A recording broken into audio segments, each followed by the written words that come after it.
Welcome to Expressions. I'm your host, Zoe Olivia, guide to the growth-minded truth seeker, leader of full life transformations, and a voice for peace, wellness, abundance, and soul-based, truth-based self-love. This show is for out-of-the-box thinkers, and every episode is designed to call you forward into your greatness, your self-acceptance, and your higher purpose, as well as supporting you in your awakening journey. May you feel energized, expanded, inspired, safe, and free. Thank you for joining me. Let's go.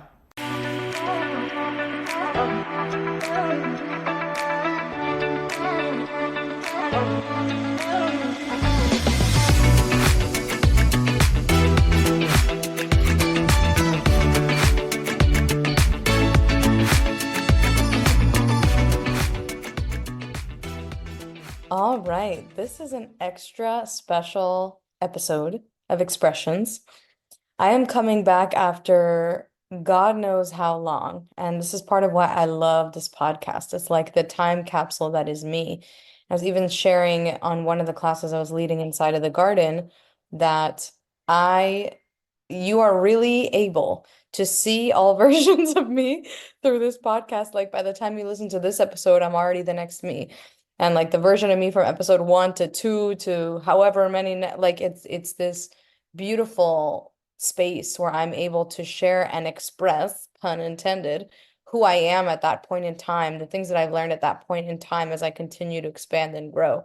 And so I'm so grateful to be back. I'm so grateful to shine light on something very specific and beautiful today.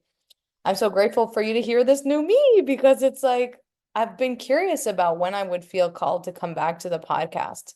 And I also know that my intuition guides a lot of the things that I do for my company and a lot of the ways that I show up for my clients. Obviously, I have integrity in the things that I say, and if it's going to be this day, it's going to be this day, and I show up to appointments and everything. And the way I've gone about building this podcast has been much more creatively, much more like when my intuition says it's time for us to talk, it's time for us to talk. And same thing with my email list that I call my love letters community, which is like my free value thing. Like when I started my email list, it's like, how can I just bring as much light energy into a written space and also convey my heart to as many people as possible who are interested in receiving that. And so the same thing happens when I send emails. My intuition will be like, now's the time, like write the email. And so the same thing is happening literally right now with the podcast. I'm going to tell you exactly why. And before I do, I'll date stamp us the day that I am recording this. It's September 6th, 2024. We're in Hummingbird Month inside of the garden. The garden is my virtual women's community that we're hosting right now month to month. It's a women's membership. It is online. We have women in different beautiful areas of the world internationally joining us there inside of the garden. And every month we use the teachings of an animal to embody deeper femininity. So it's beautiful work. It's really fun. It's all about wizardry. And yeah, I'm very grateful for that as an offering. And I'll talk more about it later as it comes out through me. Now a lot of this kind of I wouldn't say necessarily started through the garden calls. It's just I'll get back into that in a moment as it comes through. What really started this podcast episode specifically was where I am at this point in my life, time and space in my life. I've just gone through a psilocybin journey, and I'm a huge fan of those. They bring me into myself in such a beautiful, cosmic, perfect way and really ground me into myself, my body, my true desires, clarity, my power, my confidence, everything that makes me me, things that I've been hiding from within myself, bringing them all into light. So on this last journey, as I was integrating, so today's Friday, the journey was last Saturday, I felt so many emotions that I have stored, stuck, like underneath things, and I've wanted to access them, and I just haven't because I haven't allowed myself. Maybe I felt like it wasn't safe, whatever it is. And the journey really brought them to the surface. And so I'm grateful that I have the awareness that that's what's going on. And feeling through, the loudest thing that came out was rage and a lot of anger, a lot of rage. And so in general, I'm a person who I'm extremely fit. I love fitness, love working out. I love dance. We know this about Zoe. And the rage started to come out through workouts, through sweating, and then I had this moment because I have this massive, incredible, beautiful mirror in my apartment where I looked into the mirror and I really looked at my body, and I just had this moment looking at my body and I was like, wow, I feel so beautiful. I feel so strong. I feel so confident.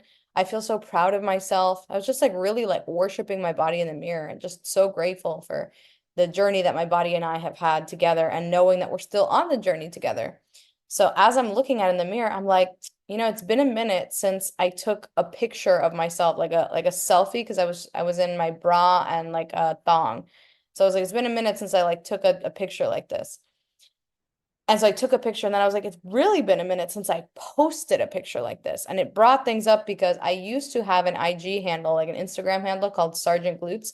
Because before I started any of the things that I do now, life coaching, mentorship, whatever you want to call it, I was a personal trainer, I was a fitness instructor. And so I had a whole brand that was all about like my body and specifically my butt and my glutes. And so I was always posting these pictures because I was in fantastic shape and I looked great, and that was like my tool, my vehicle. And there was a large part of me that was also looking for validation through that kind of a post. So as I on that day, as I'm like working out and I'm like looking fantastic, and I like took this amazing picture slash video, and I'm like, I really feel called to share this.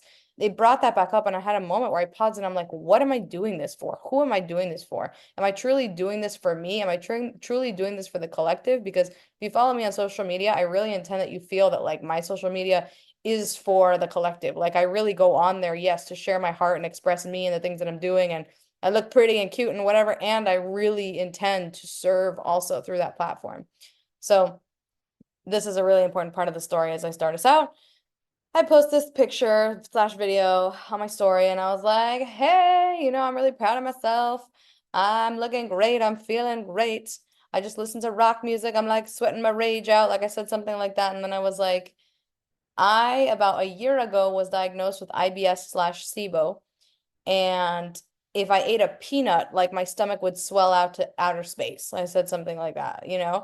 And so to look in the mirror and to see this, and not just to see this looking back at me, but to feel the way that I do is such a win. Like, and I made some comment of like, don't send me kind of like flirty messages about my body because I'm like, they're pretty much naked. I'm like, this isn't for that. This is for because I'm really proud of myself. And if you're calling in inspiration, whoever you are watching this, like, this is for you too. Sent a message like that. And then I just put my phone down and went on with my life. When I opened my phone back up, every way that people know how to contact me was lighting up, like literally and there are quite a few ways to contact me. So, the first like one or two, I was just like, oh, that's sweet. People are, supporting me. I got a lot of supportive, like pretty much 100% of the messages that I got were supportive, like, wow, congrats, love it, proud of you. And then it took me about 3 or 4 people to really notice before I saw the pattern that like people started to really ask me questions and be like, wait, so like how and why and what happened? And then I realized by the 10th, 20th message that I'm like, this is bigger than me. There's a lot of people going through this right now. And and I did start to actually like tell a lot of the story to a lot of different people, I'm like, I think the most beneficial thing that I could do is centralize the information in one space where people can refer back to it. They can hear everything that happened.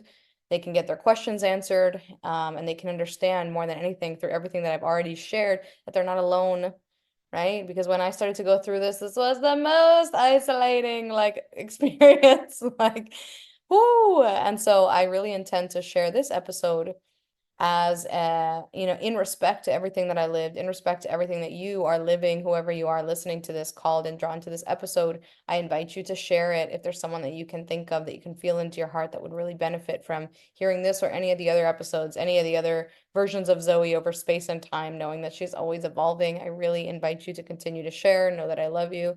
And without further ado, I'm taking us into the journey of my story with IBS and SIBO. Thank you for listening. So I intend as I begin that like as I do this also, I'm encompassing every question that I've really genuinely listened to into this episode. So like you'll stay with through me through the story if you've asked me a question, and your question will likely be answered through the things that I'm telling. So backstory, Zoe in general, I didn't have a guidance system on eating.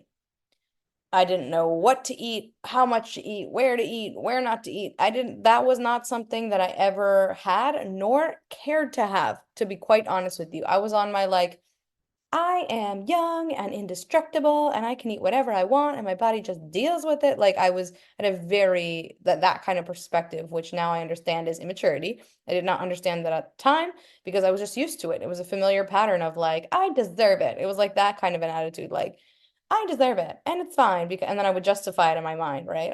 Because I did this today or I did this, I deserve it. And I would always reward myself through food. I would avoid myself and reward myself through food behavior. So before I was even at the age where I could understand that, the relationship I had with food was if it tastes good, I ate it and I ate it. I ate it. And if it didn't taste good, I didn't eat it. If it tasted good, I would eat it and I would eat as much as I wanted or more. And a lot of it, didn't care how much it cost, didn't care how much the quantity was. I would just do what I quote unquote wanted and desired. I would eat everything. I had, even when I was really, really young, I was a kid who loved candy and sweets. I was a candy maniac and I was really skinny. So like people would stare at me and be like, well, literally, where is it going? It doesn't make any sense. How are you eating all this? And I was like, see, and that actually just built up evidence for me to like, I don't ever have to stop this behavior because it clearly doesn't affect me. And then I actually did start to gain weight and then introduce alcohol and I was drinking a lot and eating a lot and introduce weed and I was smoking and drinking and eating and like all of it was I would eat based on my moods and I would stop eating based on my moods. And there were times that I wasn't really hungry and I wouldn't eat anything. And there were times that I would eat everything. And there were times like, and I didn't have any kind of discernment or judgment system or um strategic system for eating, for exercising, at least not for long or consistently. I would do it like in spurts and then be like, this is boring or I'm not seeing results, and I would just give up and move on with my life. So this is all setting the scene for, oh my God, my dog is with me and he's so cute. I love you. You're staring into my eyes. I love you so much with all my heart and soul. I love you. Will you marry me? Yes. So that's all setting the scene for IBS and SIBO because a lot of the questions I received is like, when did you get the result on the test? As if it like just kind of showed up. That like if you're called to understanding your gut and your digestive system in that way, IBS and SIBO isn't something that just comes overnight because like you got like a fever or something. It's something that's been building in your system. Like you have been polluting. I was polluting my body for years.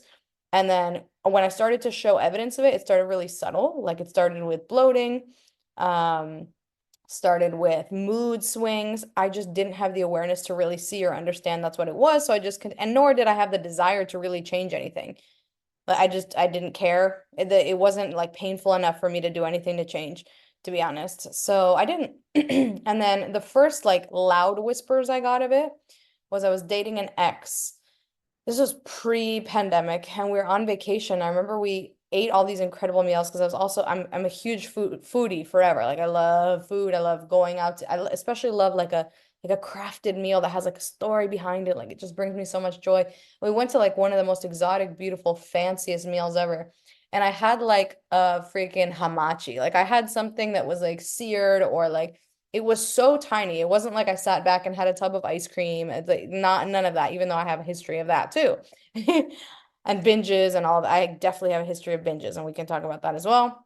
But it wasn't. I just had like a little piece of like something raw, like a crudo or of some sort. And I remember having the most pain, and I was wearing because I wore like really like my abdomen was always showing. I was always very fit, and I had like really like tight abs.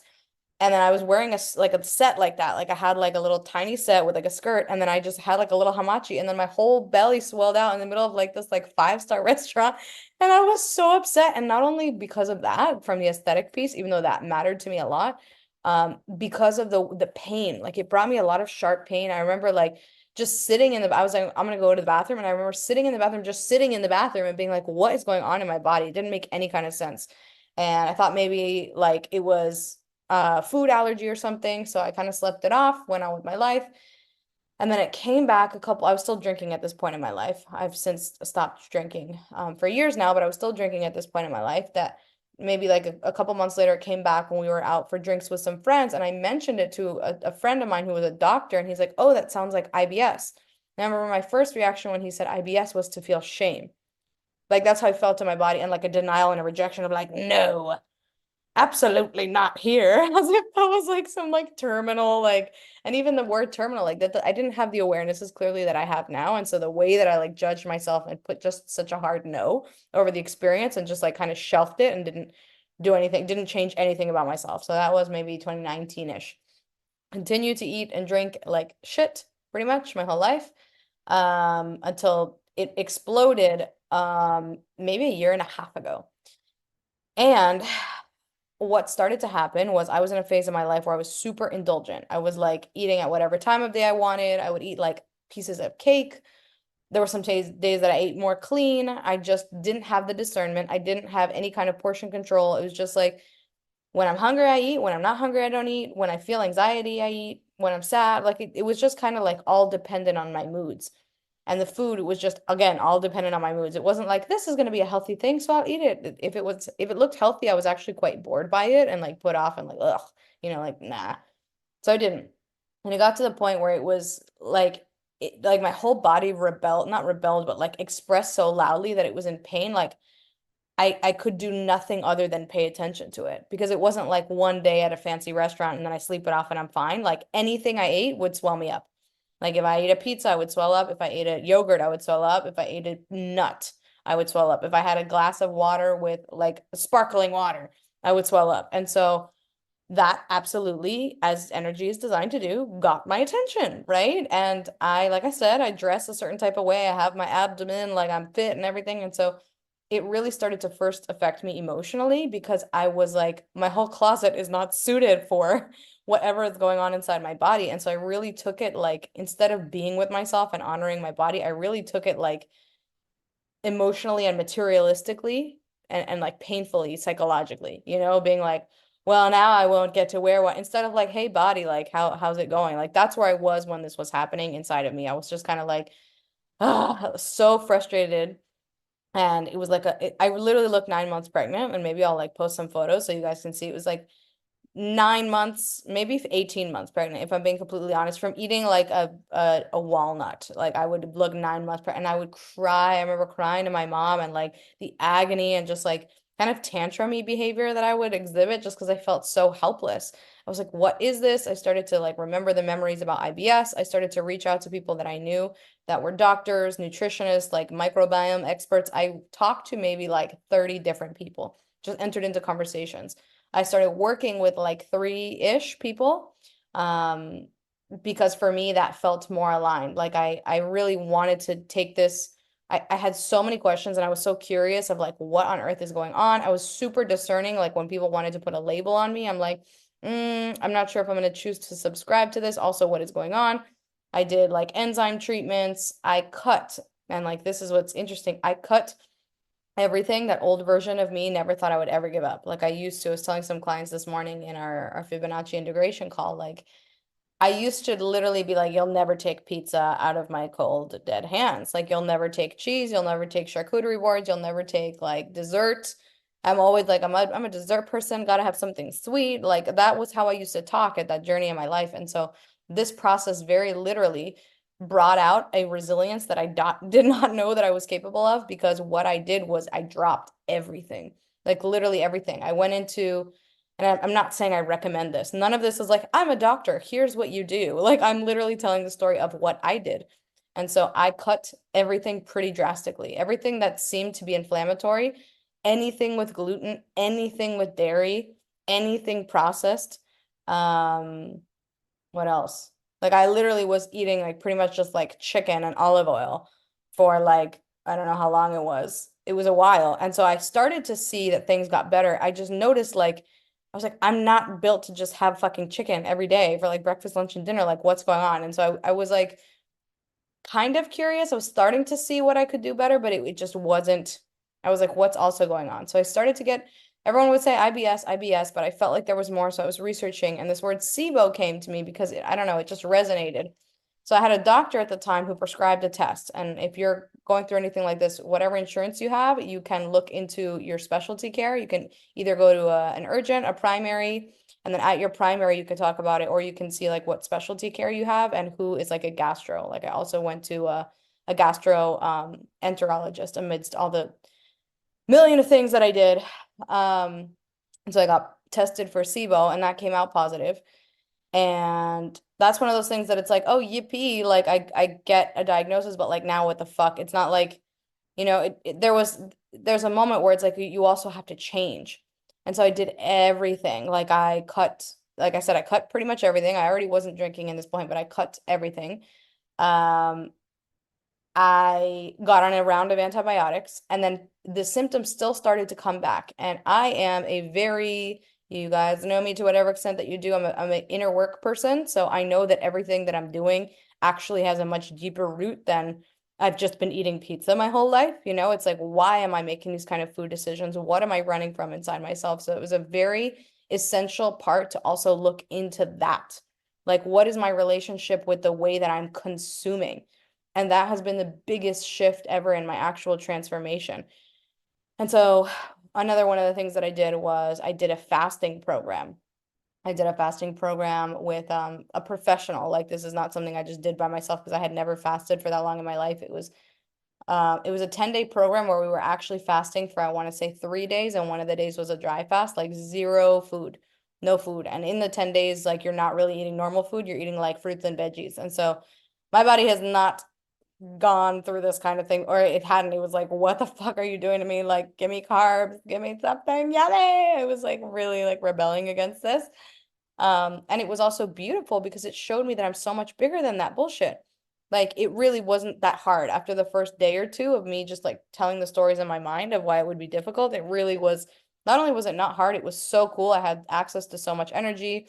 I did get like a fever or two because that happens when you fast, like any other modality, that you're with yourself and you're not avoiding or running from the things that you're avoiding and running from through fucking eating behaviors. It comes up, right? So it'll come through sweating, it'll come through vomiting, it'll come through the way that you poop, fart, burp, like whatever it has to do to come out.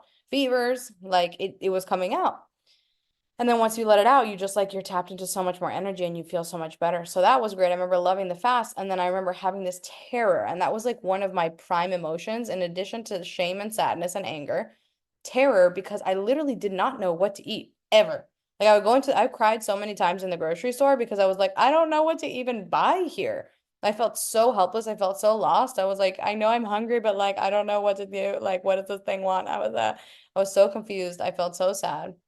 I felt so alone. I felt um not beautiful. Like I felt genuinely ugly. And even as I'm saying this now, like I'm having this kind of sentimental, emotional moment because none of that was actually true. It was just like what I was experiencing because I was so sad and I was going through like really profound change. And the person that you're listening to now is the person who decided that it gets to be a new journey and I get to be the person, right? The person I always kind of looked at, but never turned into, right? The person that like wakes up really early to work out, the person who's so disciplined with their eating behavior. Like I always looked at them and admired them, but like at a distance and be like, all right, now I'm gonna go out and eat, And so I got to through this journey, and why I have so much gratitude. And even on the post, like I did not know I would ever feel grateful for the things that I live because I felt so angry, so scared, so sad, so ashamed, like hideous head to toe, to pure gratitude because I'm like the way that it invited me to love myself through the decisions that I make now is beyond words.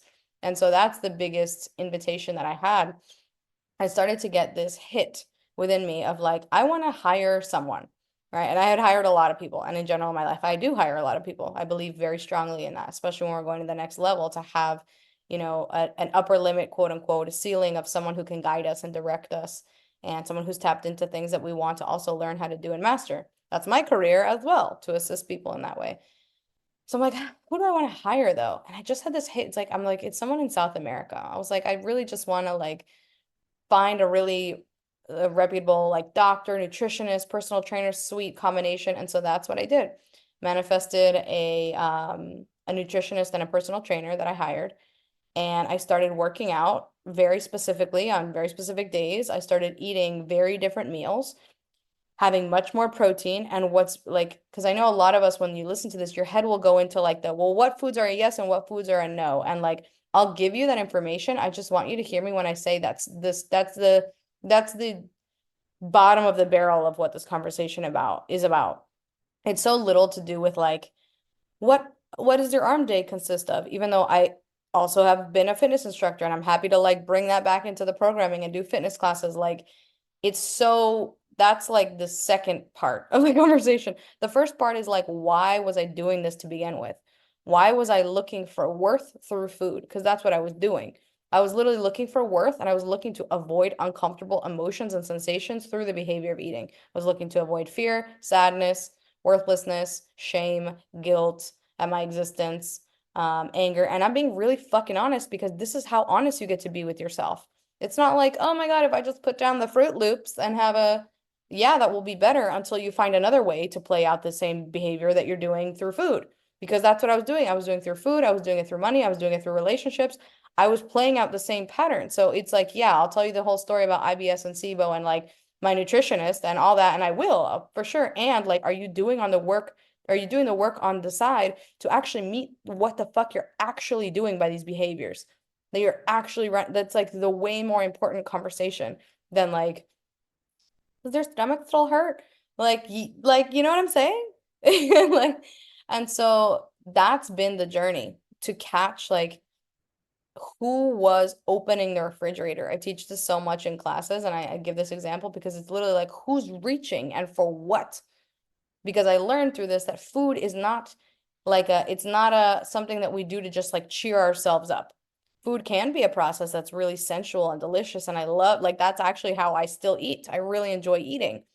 And food is information, food is intelligence. And it is our duty, it is our responsibility to add the highest intelligence, the highest quality into our vessel so it can continue to be a clear channel for the highest energy so we can perform and be our best selves throughout the day. That's the purpose of food. I didn't know. I was just like, food is going to make me feel good so I can feel good. Like, that's like a very immature way to look at life and reality. The maturity is like, I get to fuel this. Like, if you have a fancy car and you go to put like the cheapest gas in your fancy car, good luck with that one. You know?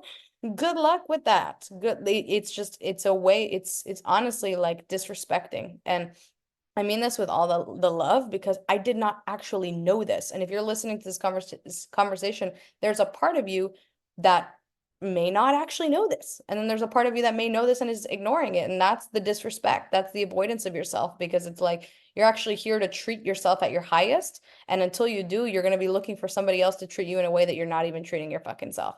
So bet you didn't know when you turned into this IBS SIBO podcast that this you'd be screamed at by me.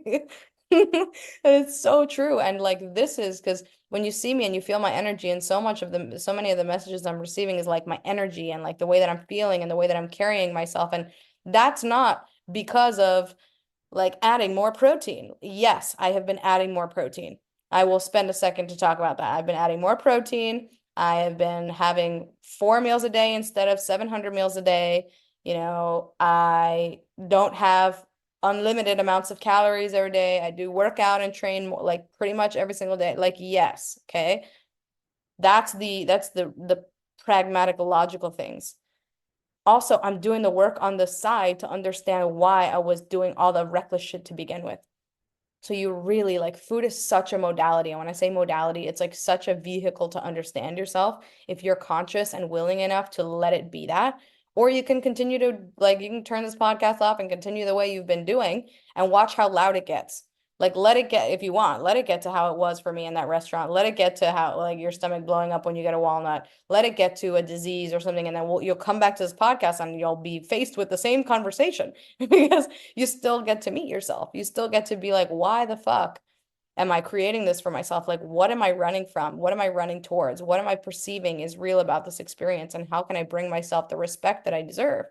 A lot of me did not think that I deserved like the way that like a healthy person moves. I just did not think that I deserved that. And a lot of it was a lack of awareness. I didn't know what it would mean to eat healthy. I didn't know what it would require, or I was lazy, or I was inconsistent. And so I own all of that. And now the person that you're listening to is the person who is much more steady and stable and mature. And like the way that I can even explain this to you is I cook all my meals. I very rarely eat out.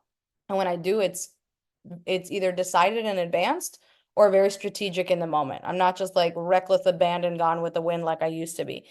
Um, and the way that when you really like lock into being this person, you can put me anywhere in the world. Like, and I have been through 3 moves since this has happened. I'll be in any kind of space and I'm still gonna make my meal. I'm still gonna eat according to my plan. I'm still gonna work out. I'm still gonna because it's ingrained in the foundation and the practice of who I am. It's not that a day goes by and I'm like, well, today, no, right? So it's like this is the kind of up level we're talking about. If you're living with something like IBS or SIBO, it's not just like one day it's all gonna go away and then I'm just gonna go back to my bullshit. It's like, who's the person on the other side of this? How does she stand and walk? What kind of decisions does she make? Like the way that I even look at restaurants now is different. I used to like really pedestalize and idolize restaurants. I'm like, oh my God, I still love a restaurant. Like I do love it now and again. And you know, chefs and having those, you know, exotic meals. I love it. And I'm much more discerning of like what's in this? Who's making this? Is this the kind of restaurant that you go to where it's like they clearly didn't care about the health of the person, or they didn't have the awareness, or they have this amount of budget, so they're just not investing in quality products and they're putting it out and here you're going to consume it. What do you think is the intelligence of that food? And if that's the intelligence, like compared to something more higher quality, and you're putting a lower intelligence, lower information, lower frequency into your body, what do you really think, especially over time, is going to happen? You're polluting yourself is what you're doing. So I mean this with all the love, and I know you take it with all the love, and I know that's why you're here because it's time to make a change. And I'm grateful that you trust me enough to listen. I'm grateful that you've asked me all these questions, and I'm really intending that this episode has served you in greater understanding of what's going on. And so it's a two-prong approach, right? Yes, it's about if you're called to getting the test, if you're called to seeing the doctors, going on some kind of protocol where either you fast or you do antibiotics or whatever kind of like healthy parasitic cleanse calls to you to like rid yourself of the quote unquote SIBO monster or whatever it is, like that. And then you have the healthy behavior. So the way that now that you're going to train and the way that you're going to eat and the way that you're not going to eat. And I'm called actually, before I tell you the second piece, which I've already told you, but to sum it up, like when you are this person now, it's very much like if you listen to the episode I recorded on when I stopped drinking alcohol, like you can put me in any room, in any party. You can put me in a nightclub. And I honestly, I probably won't even fucking go to a nightclub at this point. But even if I'm in a nightclub and you pass me a drink, I'm not going to drink it because I don't drink. Right? So it's like you get to be this person when you up level in your eating behaviors and your fitness behaviors where there's going to be no's out of your mouth that weren't previously there. Like, you know, a friend of mine brought donuts into the dance studio. Old version of me is like, bring me the whole box, baby. Get a box for everybody else. This is my box, right? That's mine. Now I'm like, I won't have one donut. No. And if I'm going to have a dessert, it's something that I'm going to meditate on beforehand because I know the way that it's happening in my body. And there's been some trial and error with that, but I'm not using it the same way that I used to. So that's the first prong approach, right? The pragmatics of like find out what's going on in your system, do what you have to do to like change the way that you're eating, change the way that you're working out, and bring consistency to it. Say no to that's all the step one. Step two, which is the much more real and important conversation, and I wish I had kind of told this in the opposite order, but here we are. The much more important thing is like, why the fuck are you eating that way to begin with? Because number one, you probably don't have the awareness of how, if you're anything like me, I did not know how to eat and I'm still learning how to eat better, to be honest. Every day I'm like, what? And I'm asking a lot of questions. I'm doing a lot of research. So there's a part of you that didn't know. Okay. We love that. There's a part of you that very much fucking knows. And it's still enabling and it's still like, it's fine. I deserve it. Runs for myself. They were like, you know, one of the beautiful ladies on today's call was so beautifully and authentically sharing how like, she's like, I've been eating this because I don't want to do this work thing, or I don't want to answer this message, or I don't want to. So I eat instead because that's what I'm going to do with my behavior. Like, that's the way more important conversation that you get to have because you can ignore me and you can just do step one and get on a training program and fix your eating, whatever. You will play out the same behavior somewhere else. It'll happen in your bank account. It'll happen in your business. It'll happen in your relationship. It'll happen at your job. It'll happen with your kids. It will happen somewhere else until you sit down and you're honest enough to be with yourself and say, why am I doing this to begin with? What am I looking for through this behavior? What am I looking to seek? What am I looking to attain? And what am I looking to avoid? Like, sit down and have that fucking conversation with yourself. What am I looking to gain from this? For me, I wanted to feel like I mattered, literally, because I felt empty. And if I could taste something that was good, I'm like, oh, I'm closer to feeling like I am someone or something. That, right? What am I running from? Oh, I was running from fucking everything, like things that freak me out. I'll be like, did I have lunch yet? And have like my third lunch, right? So what is it that you're like, have that conversation with yourself, right? That's the way more important lesson here. What can I do? Yes, I gave you all the steps. You have the resources now, but the more confronting conversation, I applaud you if you've made it this far in the podcast, because the way more confronting and important fucking part of the conversation is what version of you is doing that to begin with. The version of me who's doing it is like 2 years old. She's like 2 or 3, and she just like does not feel loved or important or special or anybody cares about her. So she takes it out through her, like on her body through eating. And I'm not actually her anymore. Like, she's a part of me, and I'm the adult that's here like, hey, I love you. I got you. You do matter. And you know how I'm going to show you matter? By nourishing you, right? By giving you highly intelligent information in the form of food that will like bring you joy and energy. And every day is a new journey. There's sometimes I still eat and I'm like, ooh, like let's see how this lands. Just the tone of voice in my head is much kinder because I know that I'm on this journey. I know that it's not like I have to arrive now. I know that I'm disciplining myself deeper and greater and further every single day. And I know that the respect I have for myself is like the reason that I manifested all this to begin with. And for that, I am so grateful. So wherever you are in this journey, I intend you hear the story with all the love. Share it to whoever you believe is called to share. It's called to hear it. I really do want to get this message out. So you have my permission. Share these episodes. Share this free content. Like, really spread it loud and proud. That would mean the world to me. That would make me feel really happy and really grateful. And know that you're not alone. So much of me coming on here was because I got a quantity of messages.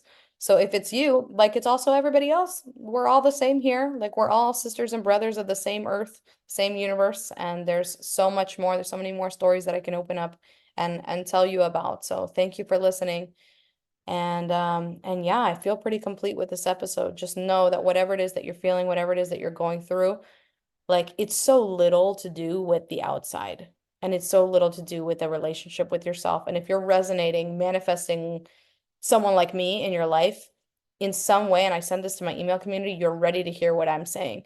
You either know it and you practice it because you're a person who's built their life to understanding yourself, or you're a person who's ready to hear the message that everything in your life is a result of who you are on the inside. Everything, every relationship, everything around you is not because something's happening to you. It's because of who you are, literally.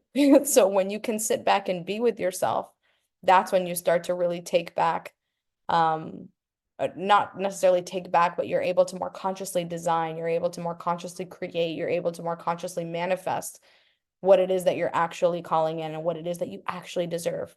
So do this work. You deserve it. I love you very much. Thank you for listening. If you're called to join me in more, we have the garden. We meet twice a month virtually. We have different programs.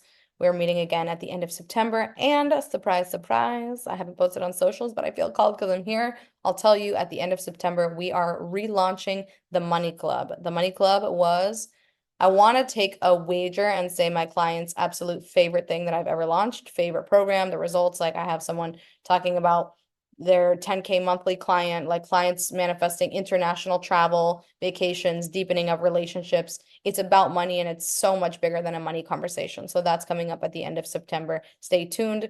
You can add your email to the email list in the show notes. You can reach out to me on socials, and that is how you're going to hear about more information about the Garden and Money Club and get your seat now. So I'm sending you so much love, and thank you for listening. Love you always.